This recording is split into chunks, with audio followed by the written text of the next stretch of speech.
మారుతి కాన్సెప్ట్లు భలే గమ్మత్తుగా ఉంటాయి. కథ సింపుల్ గా ఉన్న ట్రీట్మెంట్ వినోదాత్మకంగా ఉంటుంది. కాన్సెప్ట్ కి కావాల్సినంత కమర్షియాలిటీ జోడించడం ఆయన స్పెషాలిటీ. అందుకే మారుతి బ్రాండ్ తో ఒక సినిమా వస్తుందంటే అటెన్షన్ ఉంటుంది.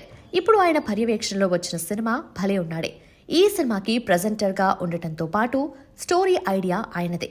రాజ్ తరుణ్ హీరోగా కొత్త దర్శకుడు సాయి వర్ధన్ ఆ ఐడియా సినిమాగా మలిచాడు. మరింతకీ ఏమిటా కొత్త ఆలోచన? మారుతి స్టాంప్తో వచ్చిన ఈ సినిమా ప్రేక్షకుల్ని అలరించేలా ఉందా? చాలా కాలంగా హిట్ కోసం ఎదురు చూస్తున్న రాజ్ తరుణ్కి విజయం దక్కిందా? రాధ అనే కుర్రాడి కథ ఇది.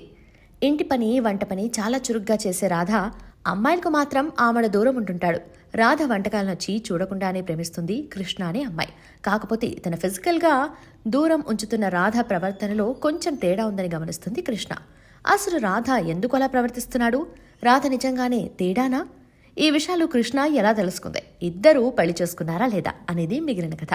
ఐడియా పరంగా చూస్తే కొత్తగానే అనిపించే సినిమా ఇది. అమ్మాయికి కృష్ణ, అబ్బాయికి రాధ అని పేర్లు పెట్టడం బాగుంది.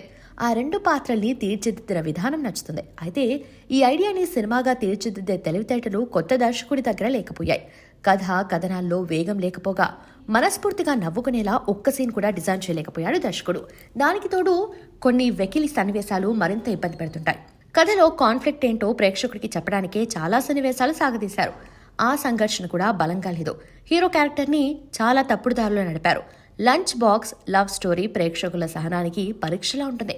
క్లైమాక్స్లో తల్లి కొడుకుల సెంటిమెంట్ బాగుంది, కానీ అప్పటి వరకు నడిపిన సన్నివేశాలతో సంబంధం లేకపోవడంతో ఆ ఎమోషన్తో ఆడియన్స్కి కనెక్షన్ రాదు. రాజ్ తరుణ్ టైటిల్కి తగ్గట్టుగానే అందంగా కనిపించాడు. తన పాత్ర వరకు డీసెంట్గా చేశాడు. కొత్త అమ్మాయి మనీషా చలాకీగా కనిపించింది. అమ్మగా అభిరామి హుందాగా కనిపించింది. హైపర్ ఆది సింగిల్ లైనర్స్ కొన్ని పేలాయి, మరికొన్ని నాన్ సింగ్ కనిపించాయి.